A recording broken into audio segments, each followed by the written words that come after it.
But thank you for letting me come today. As I move through some of these slides, I'm going to offer you folks back there another opportunity to move if you want to see the slides. Because some of the slides have got some great detail that I hope you can see. So I won't be offended if you get up and move at any moment that you want to a better spot down in this area. I'm going to talk pretty fast because there are a lot of things that I want to get on the table, a lot of things that I want you to hear about and see. Now, part of what I do, and I do this a lot, I do it with school kids. I haven't done any school kid presentations in a long time, but I used to do a lot of them. But other public education programs. And in doing those things, you know, a big part of what I try to do, and I think everybody in this room tries to do in your own lives, and that's dispel stereotypes, right? I mean, as we know, that's a big deal with younger kids, school teachers even, people in your local community that think they know a lot about Native Americans or American Indian history, and they really don't know a lot. You know, they know what they've heard from a grandparent, and so that stereotypical stuff. That's the kind of stuff that I try to really work on, especially in this presentation, because this talks about what happened, the big collapse, the big the moment that the Spanish came to North Georgia or to the northern part of this hemisphere, and how everything changed so dramatically. And so that's another reason we study that period, that 16th century period, because in archaeology, if we get a good handle on where DeSoto was, the villages that he talked about in these diaries, get a real good handle on where those villages were, what the pottery looks like, what the cultural pieces look like associated with those villages, we can trace backwards in time, probably 400 or 500 years to around 1000 AD, with pretty good certainty about where these people were and what these political groups looked like and how big they were and what geographic areas they controlled. We can get a real good handle on that. But also, if we can look at that 16th century period in the mid-1500s, we understand the collapse of those big populations because of mumps, measles, chickenpox. Smallpox didn't come until later. But these kinds of disruptions created 90 to 95% of these populations disappeared. So that then we begin to see, okay, how did we get to where we are today? You know, how did Cherokees become who they are today? They were part of that 5 or 6 or 7% that survived after that big collapse. And so that's the reason we focus on that 16th century period so carefully. And we've learned, this is all new stuff. I mean, this is all stuff we've only learned in the past 30 years. So it's relatively new things. And so getting all that information into the history books takes time. This little picture here shows the moment that DeSoto arrived at Kusa. Now, Kusa, we now know, was a place just a few miles from here. And it was the seat of power for the Kusa chiefdom, the Kusa province. It was so large and so powerful. DeSoto had heard about it before he left Florida. He kept wanting to go to the mountain, go to find the biggest population centers. Of course, he was looking for the gold. And that's what he wanted to find, was where the people in those population centers were. So he heard about Kusa for a long time. And this shows that moment of his arrival at Kusa. And I'm going to give you a lot of build-up and come back to this picture in a few minutes. But this was the crowning moment of his expedition that lasted for several years, his arrival at Kusa. He thought if he was ever going to find the gold, this is where it would be. This was where it would be, because this is the most powerful group of people that he would have encountered, and heard that from many people as he made his way to this part of Georgia. So, how did he get here? How did all that happen? Well, DeSoto started his career actually in Nicaragua and then Peru. His father-in-law was this very powerful, mean character in Nicaragua that just brutalized the local populations there. And then DeSoto was the number 2 man on the Pizarro expedition in Peru.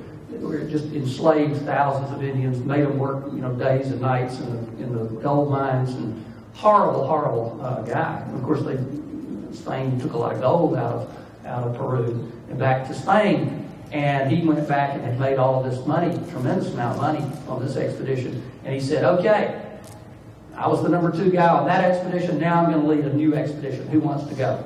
Everybody wanted to go. They took took their uncle's money, their grandfather's money, you know, whatever they could get their hands on. They were invested in this expedition, and they were going to go too, and they did. So it was not an entirely military expedition at all. It was 620 people or so, and about a third or a little less than a third of those were civilians. The people who took their own money. You know, they had on family, had fancy garb on, and some fancy swords and fancy hats and one thing and another. But they were, you know, they were there to seek their own fortunes. And he had to control all these people. He could control the military folks. How was he going to control all these civilians? You know, that was part of the problem. And so he had to be tough on them too. But he also realized he had to listen to them. And kind of, when they said they were getting impatient and they had to move, then he would kind of get impatient and move too. Well, they landed first in Havana, in Cuba. And that's where they assembled all their horses and their pigs. They had a herd of 625 pigs. 600 pigs. That was their emergency food supply. Well, they're driving 600 pigs, you know, through the southeast. Can you imagine that? That's where all the wild pigs come from, in the southeast. Almost all. That's where they all descended from. All these pigs that got loose from the expedition. So that's one of the things that DeSoto left us were these wild pigs left them behind. He got to Tampa, Florida, up in that area, and then made his way on up through Florida. His winter headquarters was around Tallahassee. And that's where he began to ask questions and kidnap a couple of people and terrorize some folks. He had big dogs. He would sick dogs on people to make them talk. And horrible things that he was doing to people. He had a young man, maybe 14, 15 years old, that somehow was a little bit bilingual, and so he was using him as an interpreter and he would find out, okay, where's this gold? And show him a few pieces of gold. Oh, way up in those mountains, it's far away, in a place called Kusa. Okay, that's where we're going. You know? So he took off. Everybody said, well, why did he go into the mountains? Wasn't that a trip? No, he'd been in the mountains in Peru. He wasn't afraid of the mountains at all. He was perfectly willing to take all these people into the mountains. That's where the goal was. That's where he was going to go. So he took off and made it up through middle Georgia, across that area, and then on up into South Carolina, North Carolina, and then came back, actually going south into this part. But let me back up and give you a little more context of what we're talking about in terms of the populations that were here. Sometimes when I do these presentations, you know, I'll show people, gosh, this is what the Coosawattee River looks like today, and guess what? It's looked like that for probably the last 200,000 or 300,000 years. And so it was a major highway, a major way that certainly the native people traveled. DeSoto did not travel by water. He traveled on land. There were very wide, big trails. He was not hacking his way through a jungle. These were big trails that he could ride horses through easily, drive the pigs through easily. And we hear that a lot from the diary accounts as well. And then sometimes, again, to dispel stereotypes with folks, when I do this for school kids, I say, okay, guess what? Indians had been here, Native Americans had been here for several thousand years, 10, 12,000 years. All right? But up here is only one real arrowhead. And these people, oh, you're kidding me. When I say, well, which one is it? And I'll ask you the same thing. Maybe you know the answer. Somebody's going to die on the left or the right. Some people just guess up on the top. It's that little tiny one right there on the bottom. That little tiny one right there on the bottom. Now, the other thing that shows you, of course, is the whole range of material that you get from different time periods. This is about 10,000 BC, about 9, 8, 7, 6, 5, 4, 3, 2, 1, 0 AD, and then about 900 AD. Is when they had these little tiny things that became real arrows. They didn't start, these were all knife blades or lateral points, you know, the little spear tips. So if you get an old timer out there, he'll say, oh, that one right there, that's for shooting around the corner. You know, it's crooked. And of course, we all know that's not true. You know, that's a knife blade, and that's why it's kind of crooked like that. So these are, again, the stereotypes that we all have to fight through.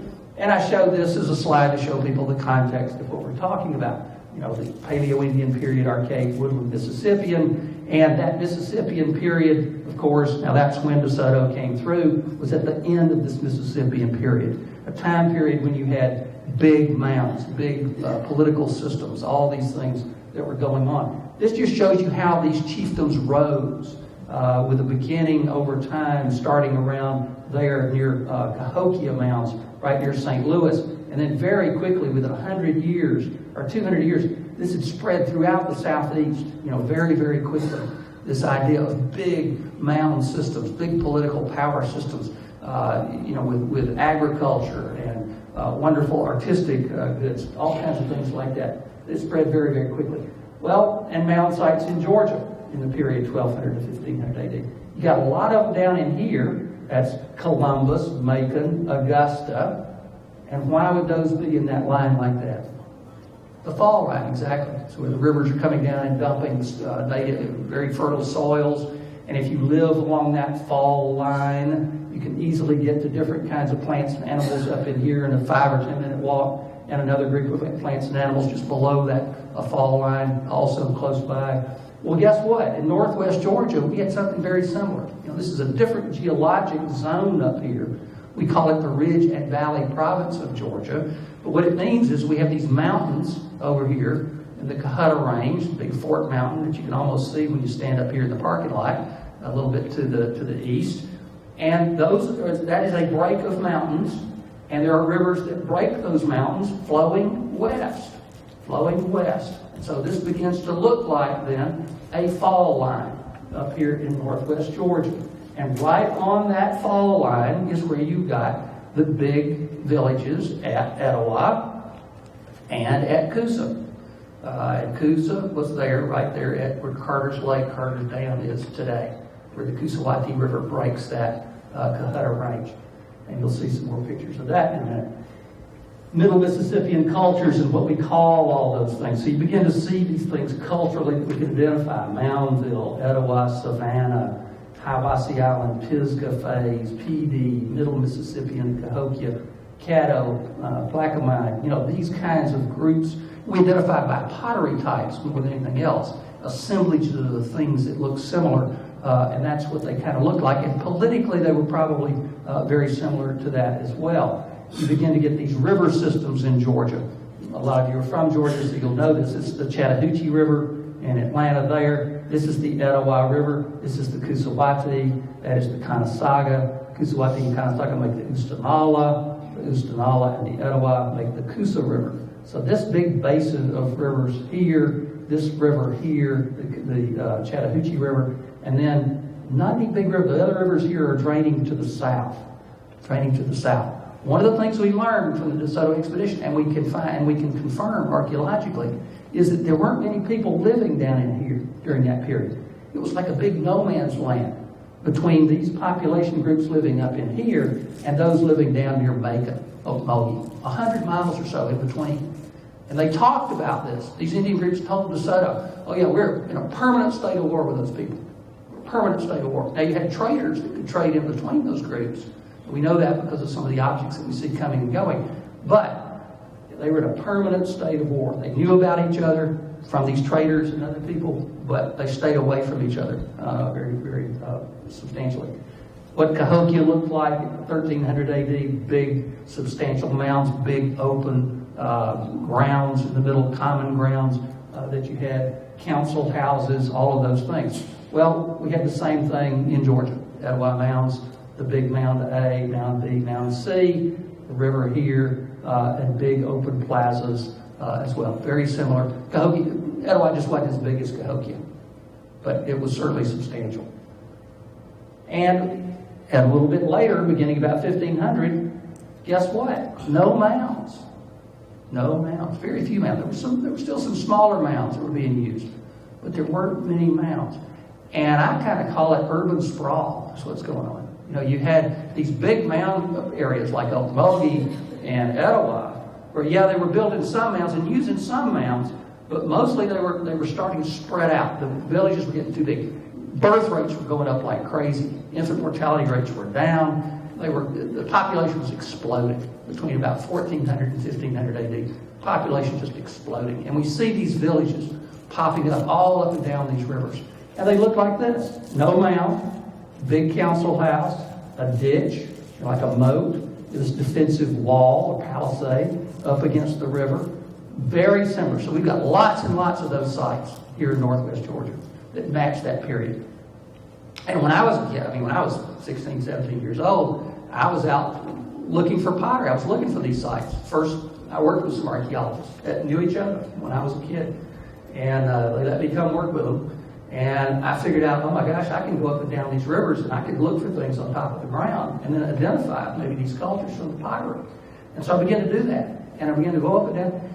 But there was a mystery going on in that period. In the 1960s and 70s, we knew what Mississippian pottery looked like from that period. And we knew what some Cherokee pottery looked like that was native, not European-made ceramics.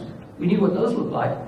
But we couldn't figure out what happened. Why was there a big change between, and when did that change occur? We couldn't figure that out. We didn't know about this big population collapse. We didn't know that all of North Georgia was then abandoned from 1600 to 1750, and it was, because of this big population collapse and these shifts. We didn't know that. We didn't understand that. So I was finding all this pottery, and it was from this 15th, 16th century, some of this late Mississippian stuff. And we were beginning to figure some of that out. And what we began to see were some things that, culturally, that we began to make some sense. This is what wattle and daub houses looked like around that same period when DeSoto came. There's one flaw with this house. And this was built a few years ago as an example to teach kids, other people, how these houses were made. Anybody know what the flaw is? I'm going to make a guess. Okay. You don't have the entrance and the exit to where it would cool off in the summer. She's talking about that. You're very close. You're very close. The doors on these things weren't in the center of the houses. They were on the corners of the houses. And we don't know if that means something from ventilation, but it certainly was easier to construct. They didn't know how to build a header over a door too much, and it was easier for them to build that on a corner and reinforce around that corner. Now, they also had little porches outside where they slept and did some other things, when it was hot. And they had a little winter house and those kinds of things too. But that's one flaw in that house structure. This is... Sorry. Sure. That early one's at Etowah, right outside the museum there at Etowah. And so it's been reconstructed there.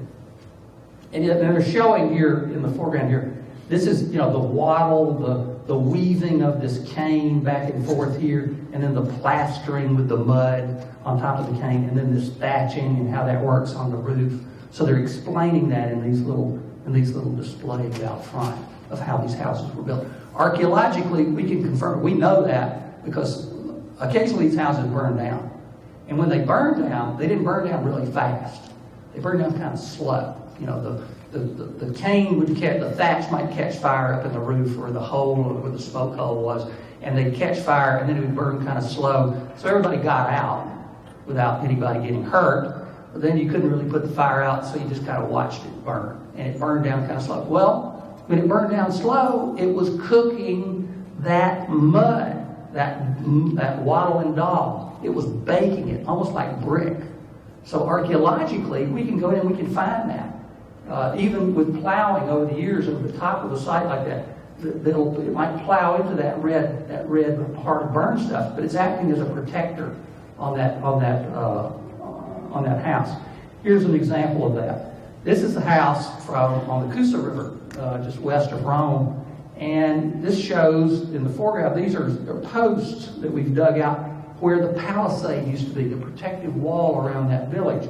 Here's the house there, and it's got little walls inside the house.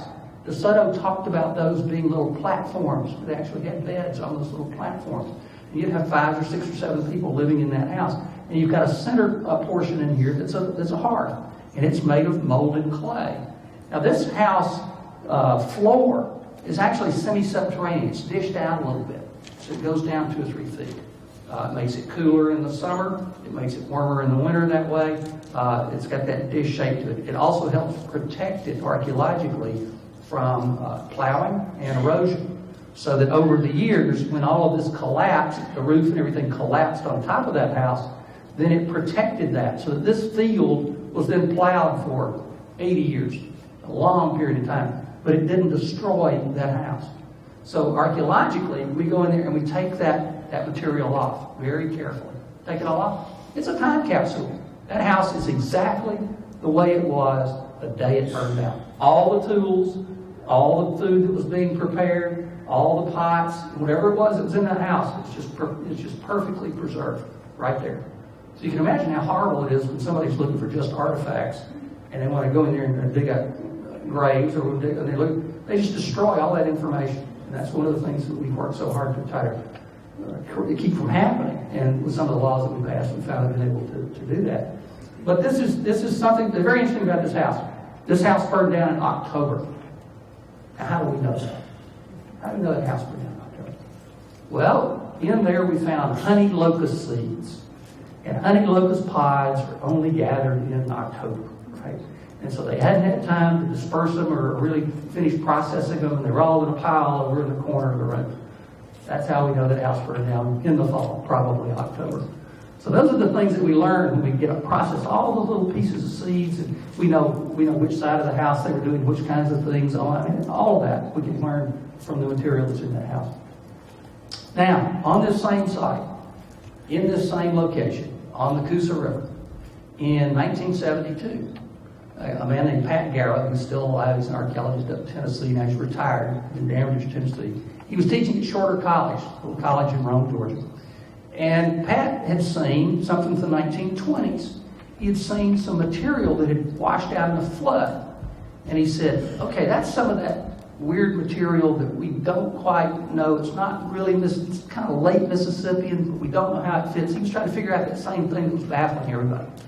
So he takes some students out there on that site, puts one hole, test hole, down in the ground, and came down on that. One test hole. That's what he came down. Okay, well, what do we know about this? Well, a couple of things are odd about it. First of all, there are two people. Usually in graves of this kind, there's usually just one person. But there are two in this grave. The other thing that's odd about it is they're stretched out like this. Most people were buried in that time period curled up, fetal position. That's usually how most people die. You don't feel good, you're sick, you're old, whatever it is, and you're curled up in your sleep and you die that way.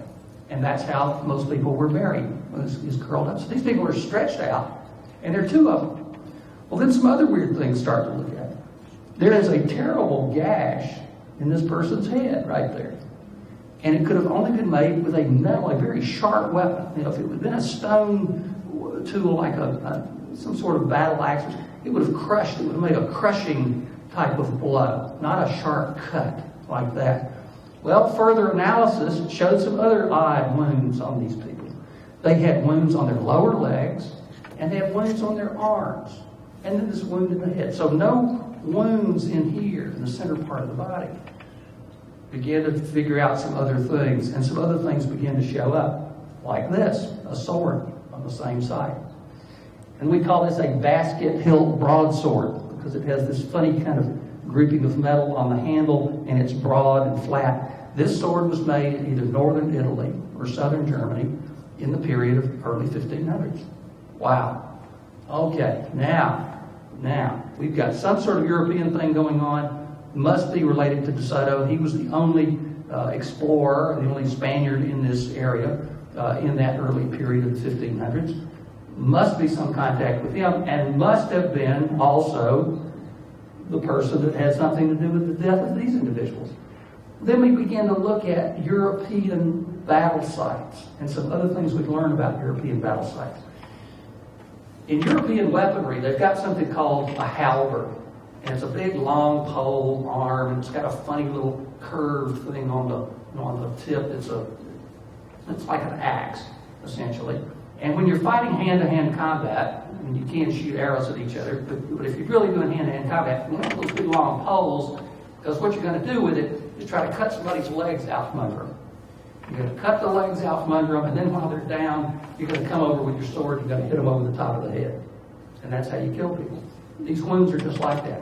You got wounds on the lower legs, and you got wounds on the arms, like defensive wounds, and wounds in the head. Very similar to European battle sites from the same time period, or in earlier, 13th, 14th century, 15th century. Very, very similar. So we began to figure this out. Okay, something terrible happened at this site, or at least happened to those individuals. And why were there two in a burial? Again, we began to see this pattern in the 16th century. as you had more disease or you had people dying in a battle, you didn't have as much time to bury those people. And you didn't have time to dig one hole for each individual.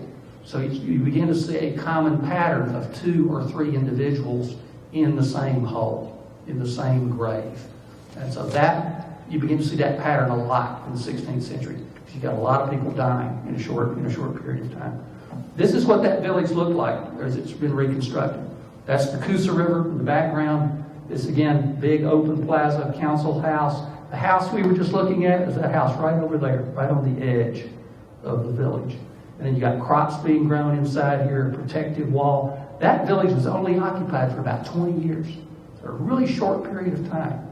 Because most of these villages like Etowah, oh my gosh, they were occupied for 200 or 300 years at a time.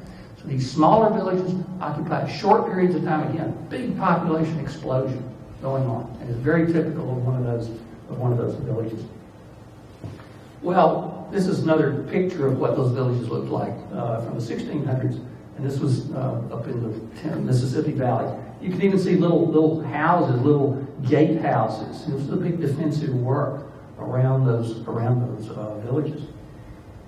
And then we began to see, okay, let's trace that route of DeSoto. We began to figure that out. Chester DePratter from South Carolina, Marvin Smith, Charles Hudson, those 3 guys said, okay, let's take a look. We're beginning to see material pop up where we can take that looks like 16th. We're beginning to understand the 16th century a little bit. Let's see if we can string some of those sites together in a way that makes sense according to the diaries, the DeSoto diaries, of him traveling 4 to 5 leagues a day, or 3 to 5 leagues, a league being 3.5, 4 miles. Okay, so they're traveling 15, 16, 18 miles in a day. How do you do that? How does it fit together? And so this they began to do in the 1970s and began to figure this out. Again, coming way up there, down here from near Tallahassee, on up through the middle part of Georgia, around Macon, over near Columbia, South Carolina, up near Asheville, North Carolina. And then when they crossed right here, cross the Smoky Mountains, and start down the Tennessee River, French Broad River, those areas right in there, they began to encounter people who said, we're here from Kusa. We come to welcome you. We are emissaries from the chief of Kusa. Wow, how about that? And they were bringing, they had feathers of various types of totems that were feathers of white color, which DeSoto found out later that meant a peaceful emissary, a peaceful group. We're here to welcome you. Well, the next day, if you'd be further on, another group would show up and say, you're only 4 days from Kusa now. And the next day, you're only 3 days from Kusa now. Well, the chief of Kusa was being pretty smart too. He was sending people out. Kind of figured, who are these people? How big is their force? What are their intentions? All those things. And so he was being pretty smart as he encountered these folks. And that's when then DeSoto came down and arrived at Kusa. And that is the picture that we saw at the beginning. When DeSoto arrived at Kusa, it was a big deal. Imagine, there are 4 or 5 diaries of this expedition. And 2 or 3 of them were written in some years after. 2 of them were written pretty much as it happened. And so the ones that were written several years later are a little, some of the details they get right, some of the details they get a little fuzzy on. But everybody talks about this encounter at Kusa. And all of those diary accounts have it exactly the same because it was such a meaningful event. It made such a big impression on the groups. Imagine that. Imagine, us taking an expedition to Mars, and we'd encounter some Martians, and people actually living on Mars. We'd be looking at them going, oh my gosh, who are these people? And they'd be looking at us going, who are these people? That was what was going on here. And these were 2 groups, who both recognized that something important was going on in this encounter, in this moment of encounter. And the chief of Kusa, learn a lot of things here. The chief of Kusa was brought out on a litter covered in white feathers.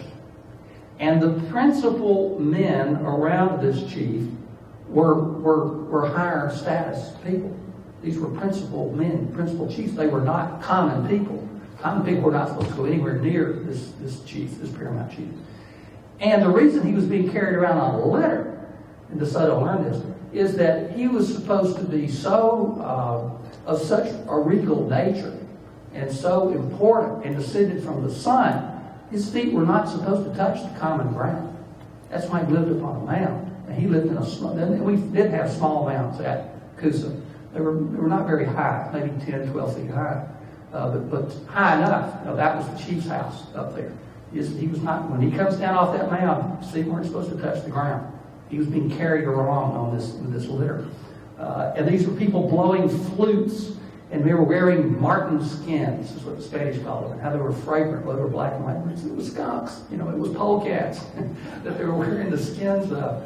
But that's the finery and all of this incredible, pageantry. And here's DeSoto, and his men all watching this, this display. And there were about 1,500 of these local people who came out to meet DeSoto. Well, that's exactly where that took place. This is Carter's Dam in the background. This is the Coosawattee River running right through here. This is a lower dam here, and this is in 1974 before they filled this all up with water. So where that happened, that encounter is all underwater now. Of course, the Corps of Engineers says, "Oh, we didn't destroy it. We just put it underwater. It's okay." And so these were the earliest days of mitigation for these kinds of projects. This entire valley, I've got to tell you, is incredibly rich archaeologically. The topsoil there is 35 feet deep because the river comes down out of those mountains. You probably remember the book Deliverance and the movie Deliverance. It was written about the Coosawattee. Now, it was filmed on the studio when they did the movie, but it was written about the Coosawattee River and the building of this dam. But this river would dump every year, loads and loads of very rich soil coming down out of those mountains. So that topsoil is 35 feet deep. There are yield records per acre that still stand in the state of Georgia for crops that were grown along this river in the 1890, 1900, 1910, 1920. Unbelievable stuff. We went in there. I was doing archaeology here in 1972. And we cut all the weeds down, the 1st of June. By the end of July, the weeds were 12 to 15. It was unbelievable. We're 10, 12, 15 feet high. We just could not believe how fast and and the soil was just black, dark brown, black, unbelievably rich soils. Well, that's where all that took place. That's looking down from the top of the dam down onto the same place. That Coosawattee is coming out of the dam here, and then the Talking Rock Creek is coming in here. And right at the junction of those two is where the center of this village of Kusa was. But we didn't know it was Kusa when we were digging it. This was 1972. We hadn't figured all this stuff out then. We thought we were digging an important site, but we didn't have a clue how important it really was, politically or otherwise. It took us another 10 years to figure that out. By then it was already covered up in water. But there are a lot of other villages downriver. Now, sometimes I put this picture up here to show my children that I used to have hair. That is actually me. And this is when we were digging little squares. And we take out these little squares of dirt, put them all in a plastic bag and number them all. And that's where we find out where the seeds are, the things that people are eating, all of that analysis that we do on the soils at that time. This is the same river. This is the Coosawattee just a few miles down, about 5 or 6 miles downriver from Carter's Dam. And we began to find big villages, same time period. Lots of big villages. This village here was more like 20 acres on both sides of the river and both sides of this creek. Monstrous site that DeSoto talked about. There were a couple of sites actually bigger than the capital village of Kusa.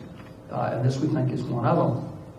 At this site, I think it was also an aggregation site, meaning after the populations began to collapse, after DeSoto came through in 1540, between 1540, 1560, 1580, smaller villages would coalesce with bigger villages, and they were moving together, clumping together as people began to die. And I think this is one of those villages. It was a very, very large village. And I'll tell you another reason in a minute. And we begin to see Spanish artifacts coming off these sites. This is a piece of a horseshoe, not complete. They rounded off right here, but a Spanish horseshoe. And some beads. Now the beads begin to tell us something. These are clay beads here, mixed with some glass beads. And this is actually a little blown glass bead. And that is actually a square glass bead, dark blue, little pieces of wire.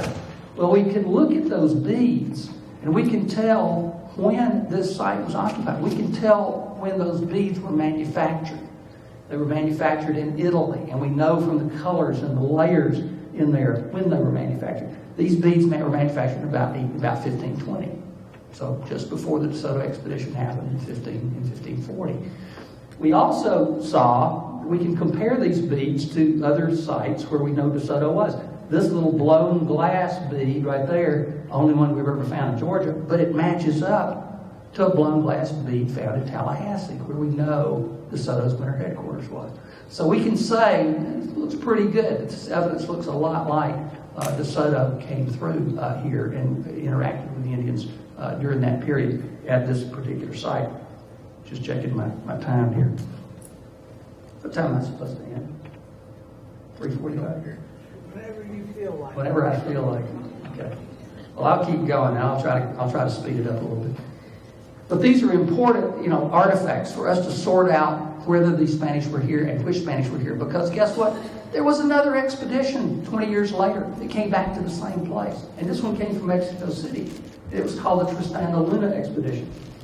And let me just show you the DeSoto thing, though, one more time. A few more details about DeSoto. Came through here, came into northwest Georgia, kidnapped the royal family, stayed there at Kusa for 30 days, for a month. He figured out, if I'm going to find the gold, this is where it's going to be, right here. Most powerful people I've met. The chief's really smart. He really is he's being really cordial and explaining lots of things about his empire. And so if we're going to find the gold, this is where it's going to be. So they stayed there for a month and would ride out every day, up and down the rivers and to all these little villages to try to see if they could find the gold and what else they could learn about all the people that lived there. Well, at the end of the 30 days, DeSoto said, all right, we're not finding the gold. So we got to keep moving. We're going to move on downriver. But he'd learned some things. Like, I'm going to kidnap the whole royal family. The chief's sister, the chief's niece, the chief's nephew, anybody that's in that royal family, I'm taking them with me. And we all know about the matrilineal system. So he wasn't kidnapping the chief's son, he was kidnapping the chief's sister's son, and the chief's sister, and the niece, Whoever it was in that royal family, that's what he put them in chains and putting them on a horse, dragging them along. Oh my gosh, it was just horrifying to these people because they looked at their royal family. Oh my gosh, there's the chief whose feet are not supposed to touch the ground, and they've put the guy in chains and they're dragging him along behind a horse. You're kidding? I mean, they were horrified. The Indians were crying. They were so upset. Well, DeSoto figured it out. He said, okay, this is how I get power over these people. I go down to the next village. They know who their chief is. And they'll do whatever I say. And sure enough, they did. I need 50 women, to come with us to cook. And I need 50 burden bearers, or 100 of them to carry our stuff, our luggage, whatever it is. And we did a whole bunch of other, order people around. If they didn't do anything, they'd kill them, Actually killed people and fed them to the dogs. They had these big, powerful dogs, and the dogs needed something to eat. Well, they just cut up a few people and feed them to the dogs. I mean, this was horrible stuff. Brutal things that were going on. And he goes on downriver with these people. Goes on into Alabama. Has a terrible encounter with Tuscaloosa. Lets the royal family go at some point downriver. And then he gets down to Alabama and encounters Tuscaloosa. This horrible battle. I won't spend a lot of time on it. Avila almost ended the expedition because Tuscaloosa was this big bad guy who's, I'm not going to take this stuff off this guy anymore. Tuscaloosa, they said, was so big, and you don't know if this is really true. They said he was so big that his feet touched the ground when he's riding a horse. They put him on a horse. Well, I don't know if it was a small horse or just some exaggeration. But he was a big guy, and he did not like, DeSoto. And so this horrible battle ensued where they kind of did a little ambush on DeSoto. Terrible battle. 2,000 or 3,000 Indians died that day. And DeSoto lost 125 people.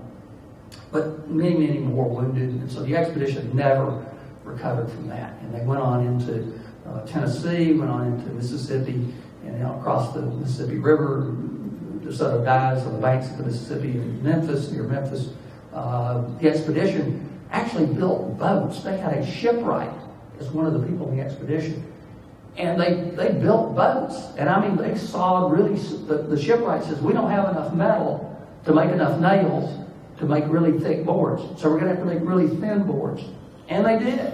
And they saw these really thin boards, put everybody on these ships, and go down the Mississippi River under a huge hail of arrows. I mean, these Indians down there on the Mississippi, they were vicious. And they were really coming after DeSoto's folks at this point. And it was like something out of one of these Japanese Kurosawa movies. I mean, apparently they had, whole groups of the folks who were, a group that was all adorned in yellow, and the next group would all be adorned in red, and the next group was in white, and they were all coming after DeSoto. These guys on this, on these boats. So they were all hunkered down in the boats. The horses were getting shot. People were drowning and falling out of the boats, and this went on for like 2 or 3 days. But they made it through it. Some 24 hours a day for 3 or 4 days. They made it, and made it all the way to Mexico. And were looked upon as, folk heroes by the time they made it to Mexico. Well, a couple of interesting things about that. They took some people from North Georgia that made it all the way to Mexico with them. Some of the groups that were here, some of the people of Kusa, they were acting as, slaves, essentially. At some point, they became kind of part of the expedition. And they made it all the way to Mexico. And guess what? They came back 20 years later on another expedition, acting as interpreters and guides, which was very interesting on the Tristan da Luna expedition. I got a few slides about that. And again, I'm just going to show the population centers real quick. This is what the population centers looked like, these big polity groups, and then the DeSoto, and we know this because of the grouping of the villages. And then this chief of Kusa had sway over all of these. Over more than the province of Kusa stretched from Knoxville, Tennessee to Montgomery, Alabama. I mean, it was a huge population, I think, the folks that he encountered. And again, came through there. This is the only piece of gold. People talk about Indian gold or Spanish gold. We actually did find a gold artifact.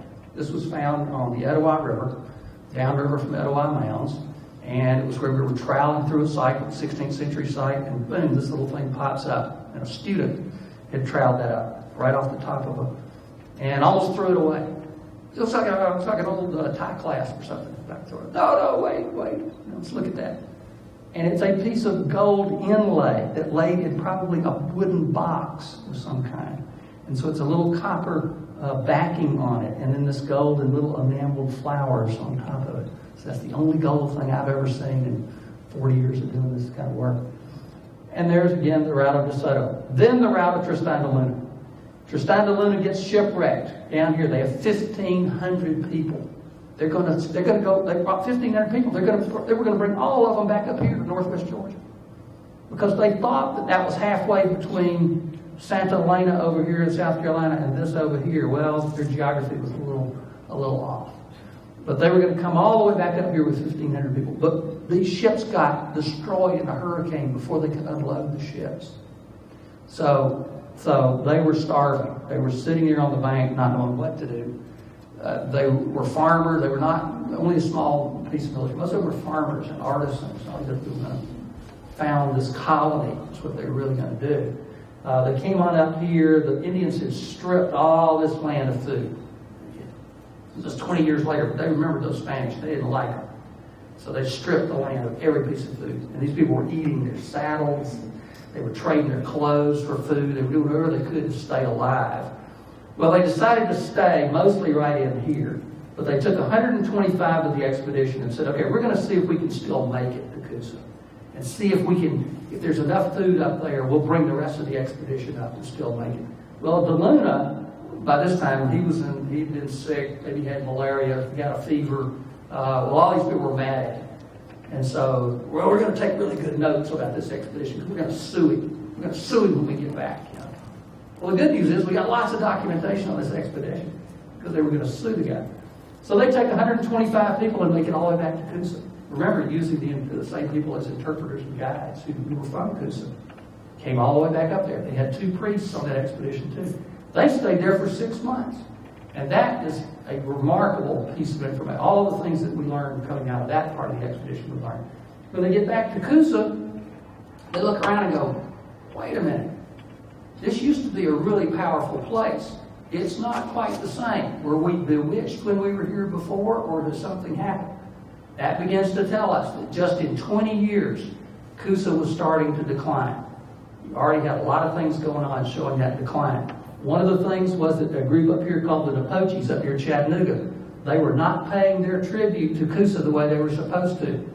And so the Indians told the Spanish, okay, we helped you, we helped feed you, we want you to help us now with a little police action against these Napoche guys. You gonna help us? Oh yeah, we're gonna help you out. Okay. So and that's a wonderful story about how they're gonna go whip up on the Napoches and how they're gonna do it. They get all ready to go and get out there the morning of the expedition, and yeah, we're all ready to go. It's gonna take us about 2 days to get up there. And they all get ready to go, and somebody looks around and says, I'm talking about the native people looked around and said, well, who's got the food? Well, I thought you had the food. No, you had the food. So they got this big fight about who was supposed to prepare the food. So that took them another hour or two to get the food together to go. And then they start marching. And they're marching in this big formation that has big block, north, south, east, and west, and a big open block in the center. And in the center with the emissaries were the feathers and carrying these totems. And that was to represent their domination over the four corners of the earth. And so that was why it was a four-cornered box that they were marching in. And the chief, or the chief whose feet were not supposed to touch the ground, well, they didn't have a litter for him, but they carried him on his back. And somebody would carry him like piggyback style while they were going along. And then that person would get tired and they'd put him on the next person. And they'd go along for another 3 or 4 miles. Finally, just made him walk. And the chief just had to walk. But you're learning these changes, of lots of little details like that. There were changes in what was going on in their society. And then this happened. And I'm going to try to wrap up because I don't want to run over too far. But I get a call one day, 1987. I get a phone call from a guy. And this was back before we passed the laws about the looting of the sites. And so I would, these characters who were looters, would find out that I was interested in information about something. So they'd call me once in a while. So I get a call.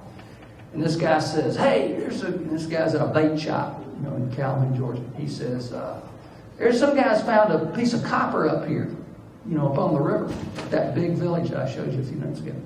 And it's a piece of copper, but it's got some kind of figures drawn on it. And it's got some little figures. You can't see them here, and I'll show you in a minute what it looks like. But it's got mud still on it. It's got all this stuff. And I looked at the figure, and I said, this thing does not look right. Well, where is it now? We sold it to some guy from South Carolina for $500. Okay, well, give me his phone number. Okay, so I call the guy up. The guy says, yeah, this thing's great. It's tiny. It goes on and on. Okay, well, I'd like to see that thing. Oh, okay, well, next time I'm in Atlanta, I'll bring it to you. I'll let you look. That'd be great. 3 days later, it showed up in the mail. He packed it up in a box and sent it to me in the mail. And so I'm looking, this is the first picture of it that I saw, and it had little tiny indentations up here. It had 2 holes in the middle. That told me it had been worn as a gorget for every neck at some point. It had been broken up in a couple. There's a little hole here and a little hole here. And then these figures in the middle. I did ultraviolet, infrared, all this photography, all these different things. Finally started working on it under a microscope, very carefully taking the dirt off until we could see what it was. And this is what showed up underneath all the mud. Now we looked at that, and the first question was, well, okay, now what? What are these figures and what do they mean? And I had this drawing, and I went to a conference at Okmulgee. And up in Okmulgee, there were 2 or 3 men there. One was 92 or 3 years old. Another guy was 87, 88. The one that was 87 or 88 was, his last name was Jennings. He was an archaeologist in the 1930s. And 2 or 3 of them looked at it and said, no, we don't have a clue what that is. I've never seen anything like it. And Jennings looked at it and said, I know exactly what that is.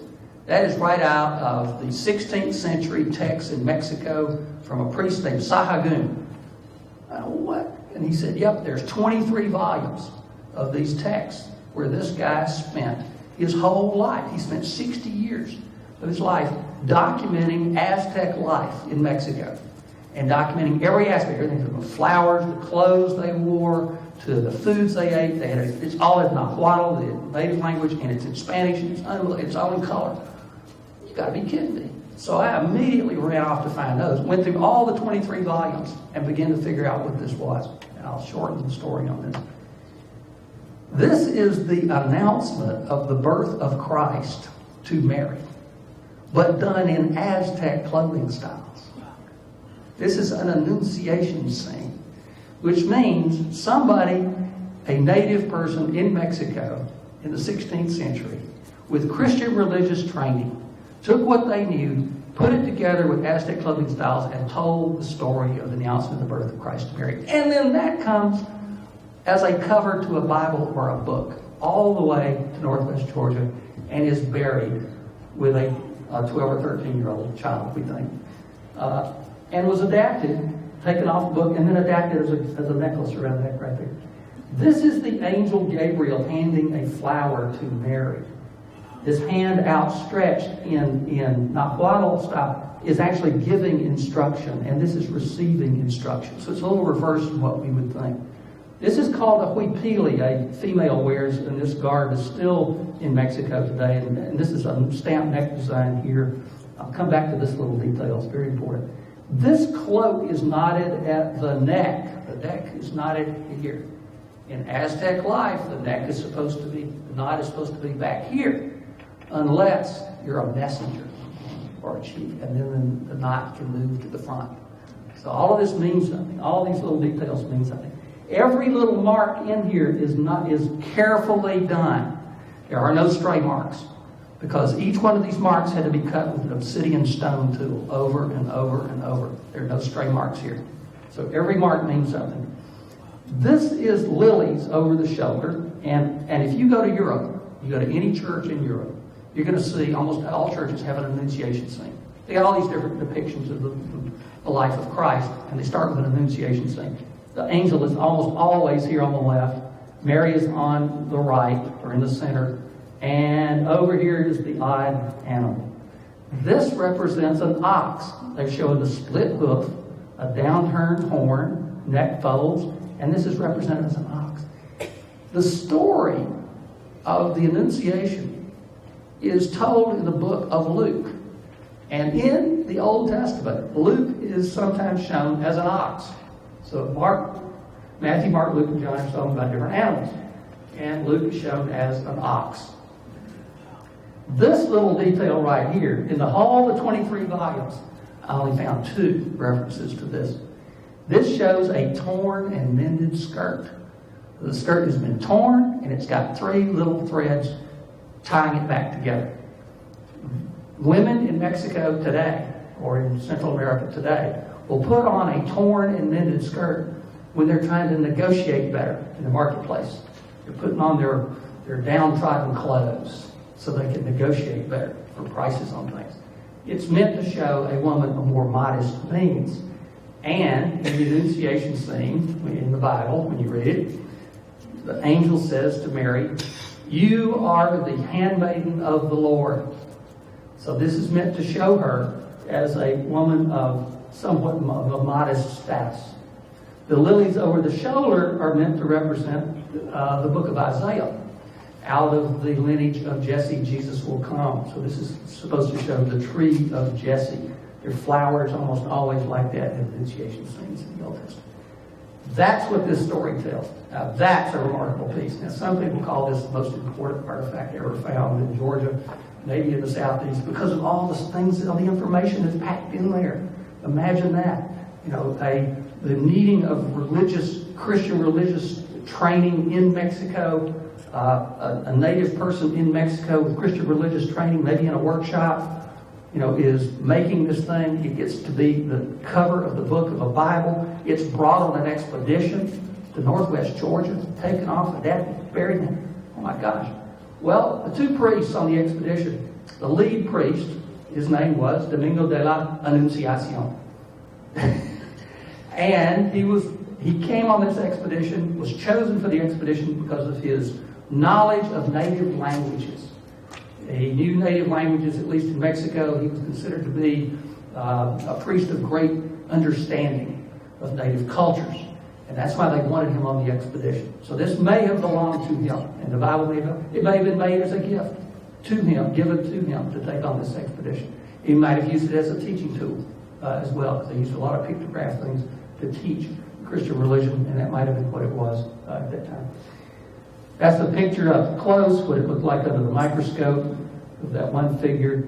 That's a picture right out of the Sahagún text. Pretty darn similar, huh? I mean, there's the cloak. That cloak is knotted at the back of the neck, because this is a gold worker in a workshop. But the hands are very similar. The cloak is similar. The haircut's identical. You know, the face is very, very similar to what was depicted in the Sahagún text. This is the cover to a Bible in the 1500s in Europe. So they were actually taking copper plates like this in Europe. They would emboss those plates, engrave them, emboss them, and then actually enamel them with manganese and make them into black and white. The Limoges technique, that's where that comes from, is polishing that manganese into black and white and grays. This copper might have been enameled that we have been looking at. And there it is again at the back of this. The movement of populations after 1600, a lot of things began to happen. Northwest Georgia, almost completely abandoned by 1600. And then you don't get to see ceramics show up again until about 1750. And it's Cherokees moving from up in here, North Carolina, South Carolina, Tennessee area. They're moving into this area that had been abandoned. So that's 1600 to 1650. People are moving out. And then in 1675 to 1700, you've got all this other movement taking place. I got some other before that. There it is. That's it. 1675, 1700. There are so many movements going on. It just becomes crazy. Because you've got all these little groups of people trying to hang together, find other groups, and find a place to get away and be safe. Because they're getting away from European cultures and getting away from other Indian groups. The English were taking and enslaving some native groups and actually using them to enslave other Indians, which was, everybody was terrified of everybody. Nobody could trust anybody else. So you were moving around trying to find people you could trust and just survive. So it was just, imagine, same thing going on in Africa today with all the crazy warfare going on. You got all these little groups moving all through the jungles, hanging out and hiding in the jungle for 2, 3, 4 years, just trying to survive. A lot of that was going on here. Same kind of thing. And so 1700, 1735, I couldn't even draw green anymore on the map. You know, it's just too crazy. But the movements of all these people, where they're going to and where they're coming from, all of that. You got Cherokee groups actually moving down into South Carolina. You got some coming down this way. And then by 1800, of course, you know, we know that what's happened here in Northwest Georgia by that time. So that, remember, Kusa, remember where the capital of Kusa was? On the Coosawattee River? And we did not know where Kusa was. We should have listened to the Cherokee. The Cherokee word Coosawattee means old place of Kusa. So the Cherokees knew, even though these were Muskogean-speaking, essentially ancestors of Creeks, the people, the Cherokees who moved into that land still knew that was where the Kusa had been. They knew it. Why were we listening to them? And we figured it out. It took us a long time to figure that out. But that was right there in the same area. And the Coosawattee Valley became the capital of the Cherokee Nation too. By 1750, 1700, by 1775, Ustinali was the new capital, right on the Coosawattee River. And New Echota was also right at the junction of the Coosawattee and the Conestoga River. So all of that happened in that same valley, in that same river valley, that same place. So I've tried to pack a lot of information in there. Let me know if you've got some questions. I don't know how much time. What happened to the plate? The copper plate. The copper plate is back in Northwest Georgia. I actually had to give it back to the guy from South Carolina because I made good on after I did all my research on it, I had to give it back to him. But then a guy in Calhoun, Georgia traded him 2 pipes or an axe or something else. And it's back in Gordon County. And I know where it is, and it's safely tucked away, but we'd love to get it preserved, for all time somewhere, in a museum or other place. So we're working on that still. So it's still around. And I still get to see it once in a while when I need to. Yes? You mentioned the 3 diaries. Yes. Do you have a list of those, or would I find a copy of those? Yes, and I'm going to share a couple of books with you need to see too. Okay. This is one of them. This is called Knights of Spain, Warriors of the Sun. Now, I'll bring these and lay them down if you want to see it. This is Charles Hudson's book about the DeSoto expedition. This book is fabulous. The detail in here, I've read it 2 or 3 times. I could read it another 5 times. I mean, the detail's fantastic. It's called Knights of Spain, Warriors of the Sun. I cannot tell you how rich the detail is in here. And there, I could go on for days and hours telling you details. Fabulous stuff. Fabulous stuff. Every kind of warfare thing you can imagine. The thatched roof. You remember the thatched roof I showed you at Etowah?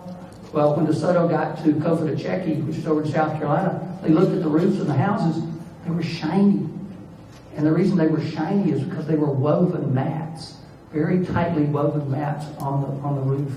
Wow. I mean, where else would we learn that kind of information? It's just fabulous detail that's in this book. Tremendous stuff. So take a look at that. This is another one that's really good. This is called King. This is about the king's site, the one where the skeletons were, where the sword was found.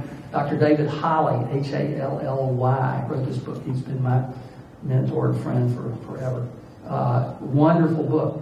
He figured out so much detail about that site. He spent 30 years working on the detail on this site. He figured out which house was the founder of the site. He figured out all kinds of incredible detail. This is probably the best book for understanding Mississippian culture from that whole period pre-DeSoto. It's a terrific book.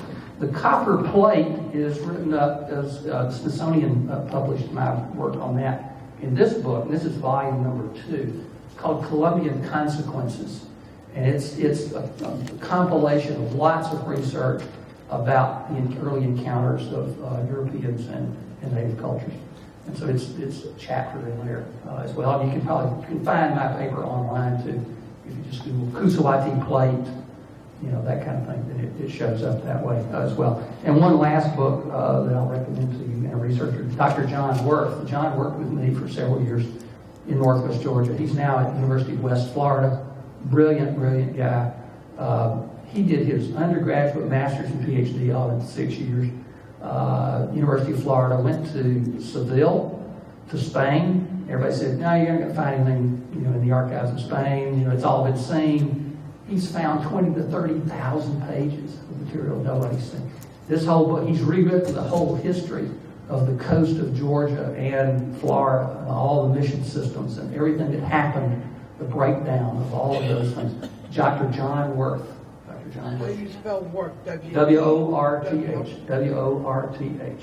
This says the struggle for the Georgia coast. And what this little book, this is just one piece, he's written 5 or 6 books. John went into the archives. He was looking for all this material, trying to find, that's one anecdote, trying to find all this stuff, looking for 16th century material. For some reason he was in the 18th, 19th century stuff, 18th century. And he sees some other stuff that's a darker color. What is that? He goes in and pulls it out. Well, it's a report from the 16th century where the King of Spain in the 18th century, when Oglethorpe landed in Georgia and said, claimed all this land in Georgia for England, wait a minute. We've been in there for 300 years, 200 or 300 years. Somebody go down and get a report, and get that report together.